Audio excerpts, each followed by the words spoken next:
here to analyze the game played in Team 4545 League in team event number 58.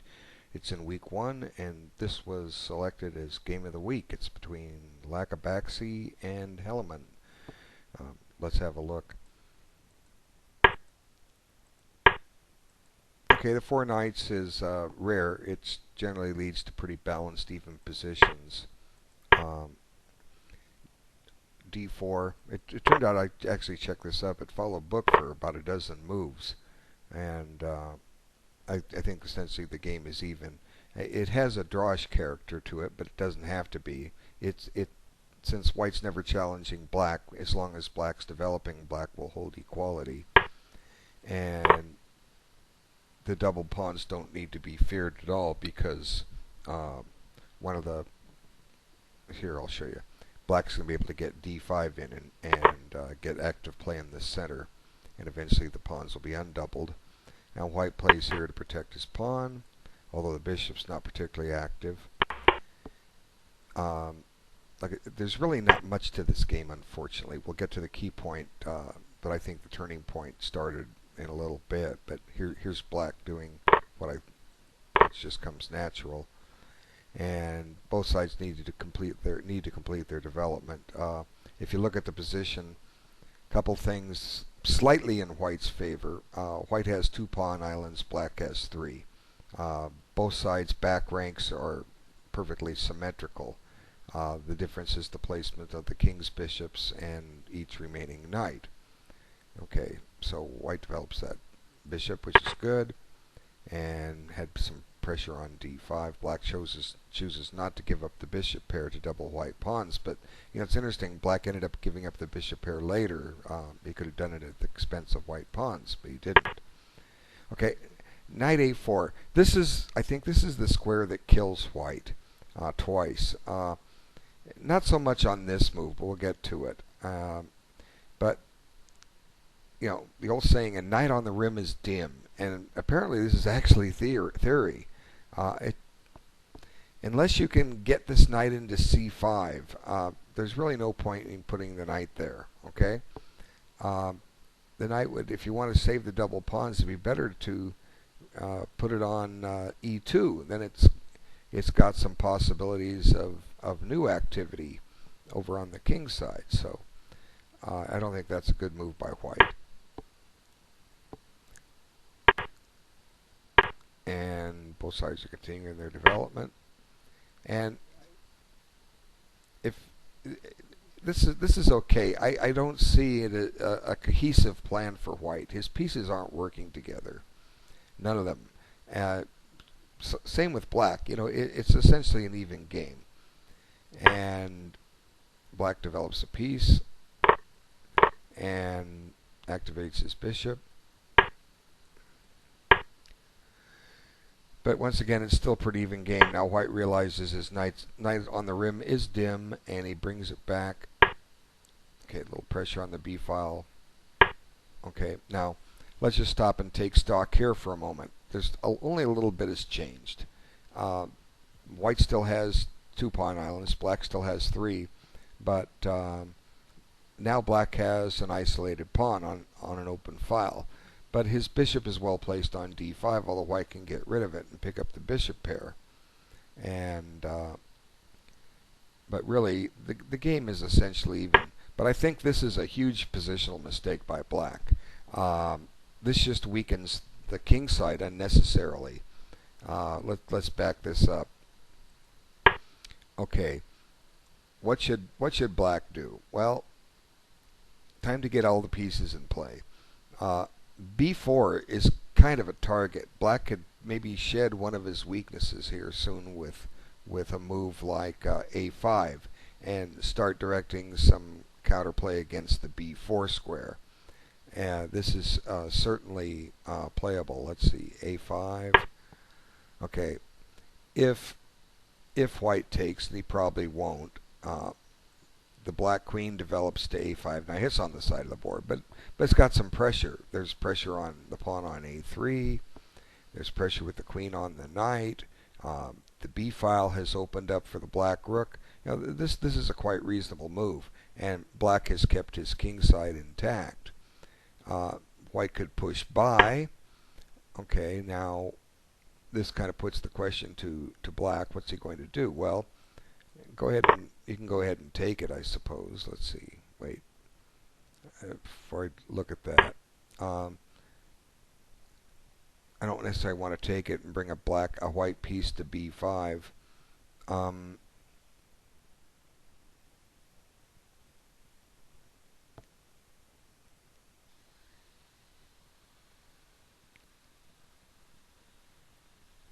Let's see.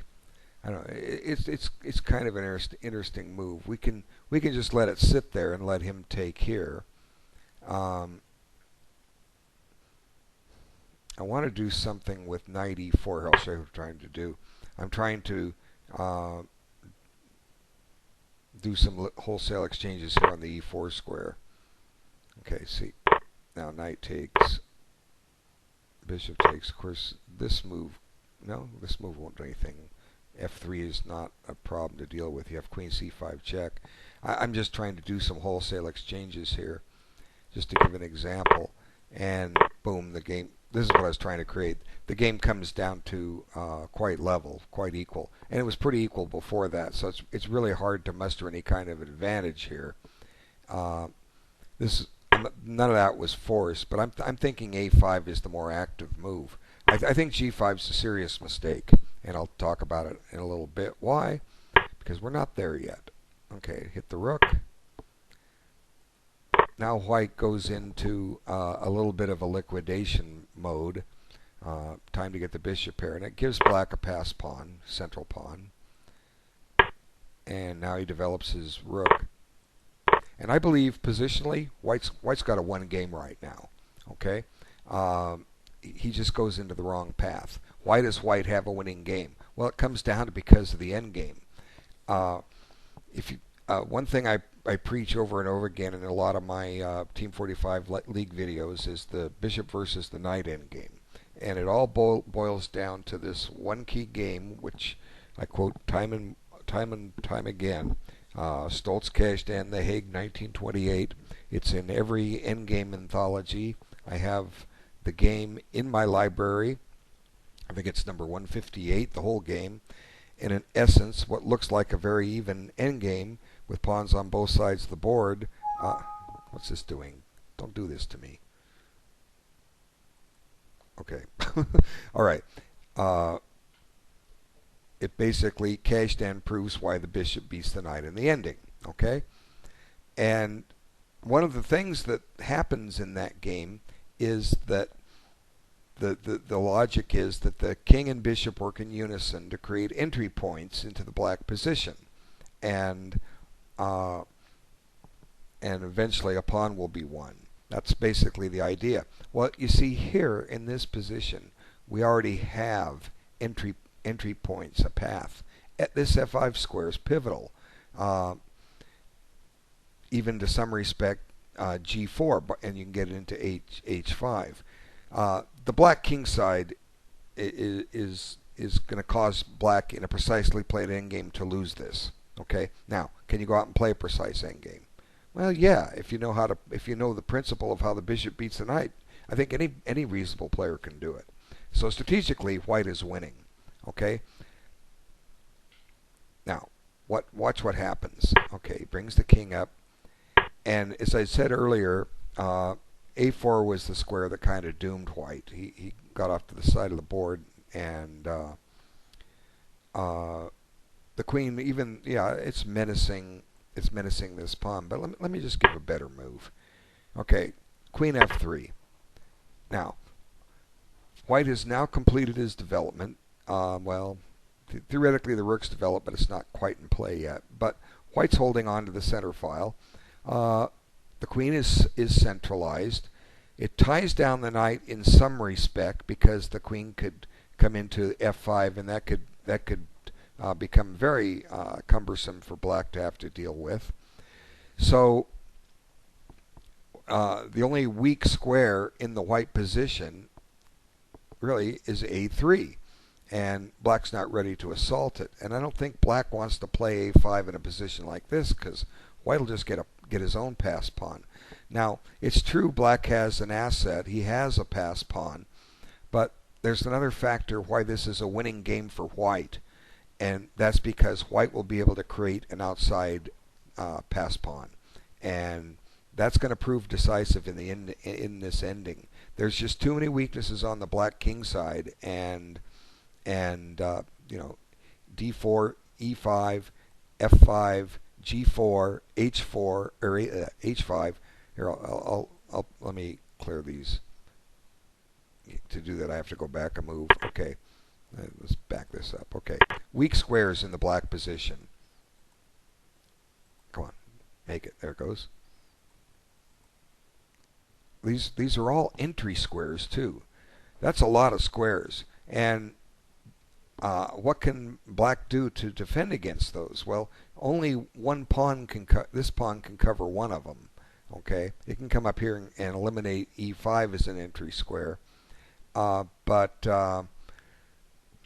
that in turn weakens g6 a little further, and then this pawn might be exposed if the white king penetrates. Now, I'm convinced white's got a dead win here. He just has to use proper technique and just trade rooks, trade queens, win.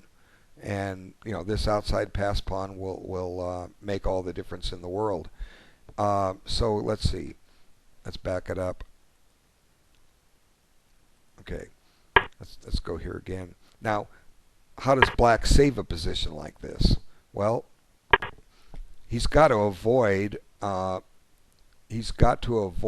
making exchanges of major pieces. Well, how can he do that?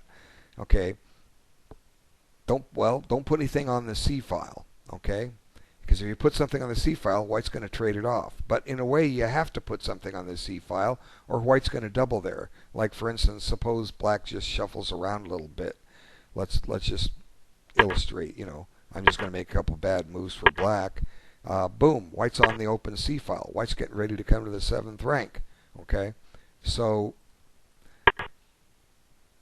rook e7. Whoop, let's see. Rook e7 may not be a bad move, but after rook c2, black needs to get on that C file before white doubles, and white's going to double, and it's pretty much forcing stuff off the board. And if black goes, if we go into this position, black's hope is to try to somehow use his queen to somehow muster some perpetual check threats. Now, at the moment, black's threatening to win a pawn with queen c1 check, but that's something that white can deal with pretty easily. And once again, a queen and pawn ending. The black king is not so safe himself. There are strategies for playing out this position, and just having the bishop is an added bonus here. White can park the king on h2 and avoid this check. Get some counterplay. Another good move would just be put the queen on e3. It's a nice central spot. You're pressuring a7. You're covering the open file here. Now, I think strategically white's winning. Okay, so he starts on the wrong path. Queen a4. There were other ways to do it. White's going to have all the fun. Black could still hold a draw, but white's going to have all the fun if he plays queen f3. I don't think black has a reasonable defense. He's just got too many weaknesses in his position, and the potential to make an outside pass pawn should tip the scale in white's favor. Black has too many weaknesses. Okay, so let's back it up. I'll just hit the revert button. That's the way to do it. So he played queen a4, and it looks good, but the queen's on the side of the board. You want your pieces in the center. Okay, so there he plays rook e7 anyway. Now white opposes rooks. Everything looks fine. Now you might wonder, well, why can't white just do it like you said anyway? Well, maybe he could. We'll see. But the queen was so much better placed on f3. If black had played queen d7, white just, hey, let's trade queens. And, the rooks get opposed, and rooks come off the board, and you win the ending the same way. So I think trading queens is disastrous for black. Um, White will win regardless. So what went wrong? Why did White lose this game? Because White's going to lose. Okay. Well, there's one reason right there. Okay. Why ignore an exchange of rooks? Okay. Well, you can't take this one, but if you just leave it there and find a better move, let's see, what would be a better move? Well, how about maybe something like Queen A6? You know, the queen's still on the side of the board, but I'm trying to figure out somehow, some way to get this queen back in play.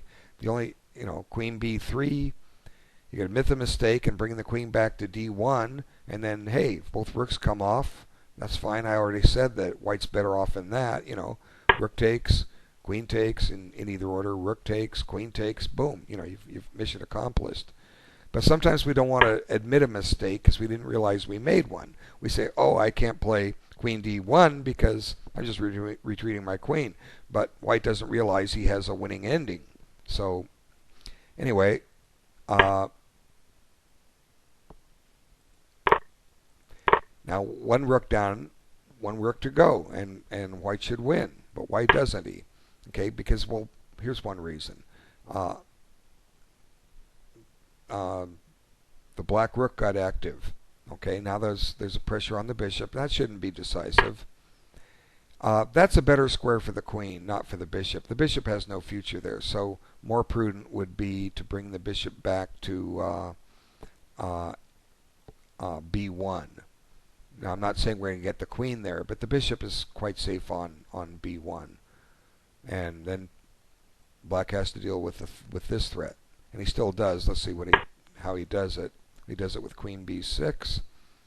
And now the black queen is better than the white queen. The white queen doesn't really have a move other than coming back to d1. Right? Every other square is covered all the way down those lines. So white can't play queen d1 because black got control of a file that just a few moves ago White was in control of.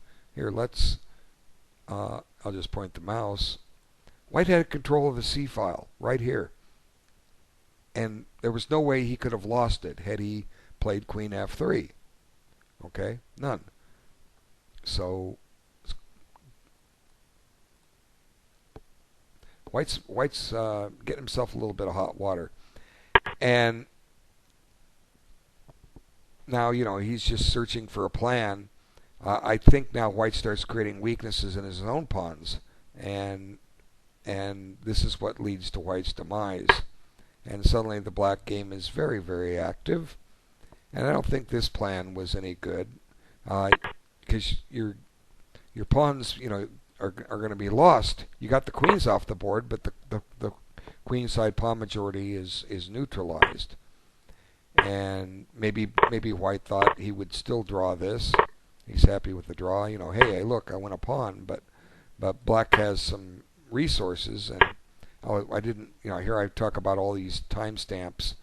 How much I need a timestamp on a game, and I'm not even commenting on the time. I guess because the last several videos I did, there were no timestamps. Well, I'll do it after the game because this game is basically almost over. It looks like White's put his hopes on all this, but it's kind of sad here. What happens? White's going to have to lose a piece now. The bishop must go or lose the exchange, and this game is completely winning for black. And I'll just run through the moves. It's just too much. It's just too much here, and I'm not going to waste a lot of time on this. White's got all of his pawns on white squares. Plenty of entry points for black now. It's just a matter of maneuvering around and forcing the black king, the white king back. And I think the endgame technique by black was just fine. See, there's a pin. Push the king back at some point. The pass pawn means nothing for white. Oops, we went too far. Hit the wrong button. Let's see.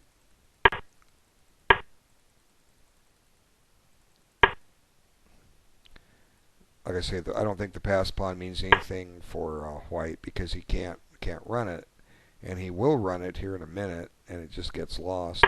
See, there it goes, and there's no defending that pawn. It's just a matter of maneuvering and backing white up. Black's got all the activity in the world. Another thing's going to fall. I guess we're almost to the end. There goes that pawn. Now white resigned here. Now let's just... Oh wait, wrong button. Let's see. We want to go back to move. We'll talk about timestamps in a minute. We'll back up to move 32 when he... Oh, actually no, move 33.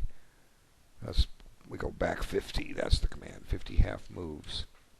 Should take us right about where we want to be. Okay. See, white can't take this pawn with the bishop because suddenly black gets this great attack going. This check forces... Come on, I got lag. Now what's white going to do? One legal move, and then... Oops, there's a little checkmate. That's kind of a nice little combination. So maybe white did anticipate all that. Now let's talk about time. Since I didn't bring up time stamping in this game, okay. Let's look at. We're going to go back to move 10. So that was 28 moves ago. So we go back 56. This is a little too far, but that's okay. To the point when white played knight a4. So as I was saying, there's still book for a while. Looks like with the time being used, they're both following in their memories to play this. So we not seeing a lot of time evaporating yet. Now here's a lot of time on c4. He spent. I didn't quite like it so much, but it's a thought-out move. But in a way, white really doesn't have much. This knight's just not going to get to c5. You can't really conveniently get this bishop to f2 to help support it. Well, maybe you could. The other plan would be f3, although that weakens the e3 square. f3, bishop f2, knight c5. Well, that's just another plan. But let's just watch the time and see if at least if they were spending an adequate number of time on what I consider the mistakes were. Okay.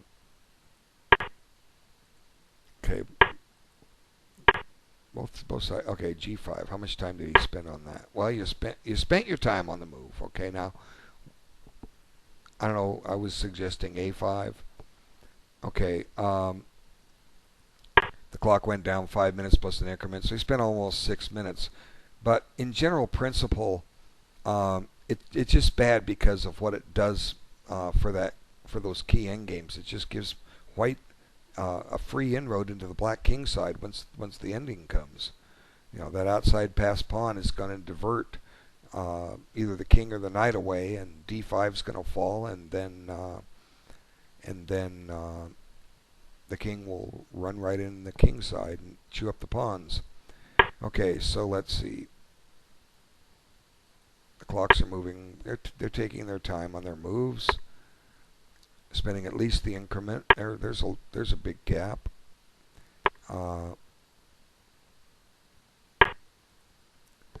White took. It's interesting. White took 6 moves or 6 minutes plus the increment, deciding which way to take the pawn. Interesting. I mean, to take the bishop. Obviously, he was contemplating this. Well, the idea of this move is to have attacking chances on the f-file. That might not have been a bad idea at all. I didn't mention it. Excuse me. Okay. It's obvious black gets a check. The question is the check any good? In conjunction with, does black? Well, that's. You'd love to play that move, but it hangs the knight. Okay, so that's no good.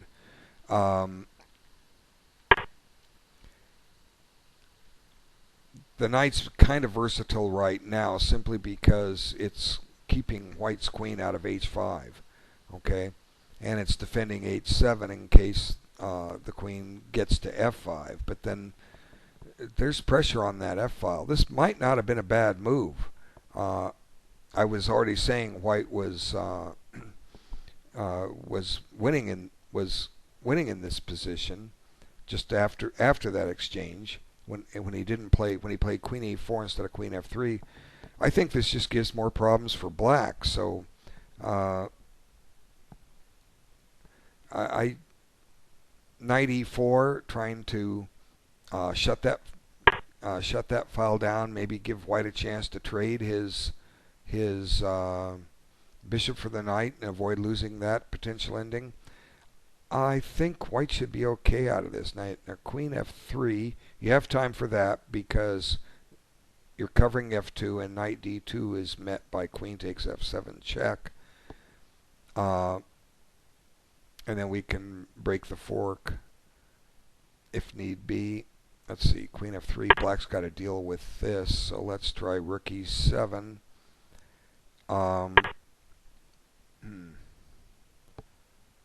Okay. Well, we can dare him to play knight. Well, this is one way. You can't put the knight on d2 now. You're going to get mated. So the only way to avoid that mate is to use the other rook. This is how I analyze. If one rook doesn't work, try the other. Now we can answer this with knight d2. Not saying knight d2 is any good, but now the king has a flight square on e7. I don't know. It looks like white's got a nice attack here. There's probably good moves waiting to be found. Check. Now if queen e6, you have rook e7 check, or you have rook e1 check. It's very interesting. I think this would have given white a lot of opportunities and given black a lot of chances to go wrong. Because white's clearly better, and it's just a question of how hard can white make black work. Okay, so let's look at the timestamp again. Now, I think this is where he played queen a4. So he spent 5 minutes plus the increment on that, and just didn't follow the right path. Queen f3, white's going to win. Okay. Anyway, and the next critical mistake was getting the rook off the c files. Remember, white controlled the c file, and here he voluntarily gave it up. He spent 3 minutes plus the increment there. As I was saying, this was the time to play queen d1. Last chance. And so what if black trades a set of rooks? Okay, so what? The queen will just take each one in unison, and all the things hold true. So this was a mistake, and now black's starting to get the better game. And I didn't like that move. I was saying put the bishop on b1, but see, he spent 3 minutes plus the increment there. Anyway, at least they took their time. So sometimes you can take your time and you don't play the correct move. Well, we're not asking you guys to be chess masters, okay? We're asking you to take your time and at least think. The move you played, there's a reason why you played it. And if your opponent proves you're wrong, you'll find out why you shouldn't have played it, right? And that's how you learn. That's how you improve. Both sides can hold their head high because they took their time on the clock, but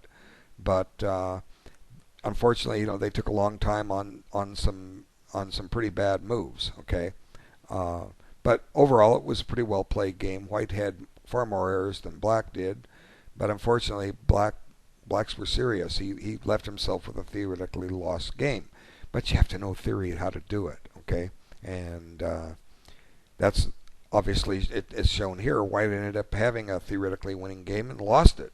So chess, that's chess. Your mind against your opponents, and the weaker they are, the more likely they're going to make a mistake. So keep playing, you get better, and you play better players, you learn from them. and you learn from these videos because I've shown you some of the ideas. Hopefully, you all can that are watching these can use these ideas in your games when the chance comes up. Okay, thanks so much for your time. I'll be back with a video in round 2. Take care.